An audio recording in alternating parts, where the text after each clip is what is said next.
अत्याचार कइल गइल बा महाराज। लंकेश्वर महाराज अधिराज रावण के दुहाई बा। राव राज में रौरा बहिन का संग अत्याचार भइल बा। का भइल सुपलेखा? ई कैसन हालत कइले बाड़े?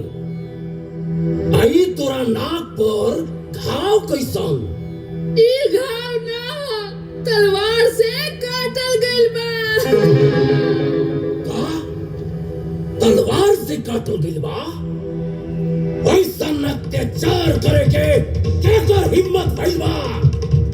कौन अपन मौत के ललकारले बा? राम आ लक्ष्मण के।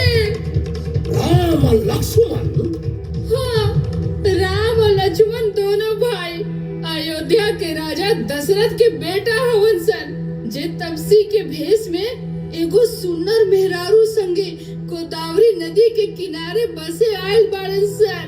हमरा के अकेला देख के हमारी हाल कैले हवन सन।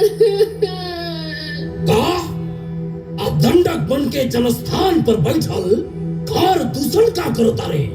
घर दूसर वो तो युद्ध में मरा गईले। मरा गईले?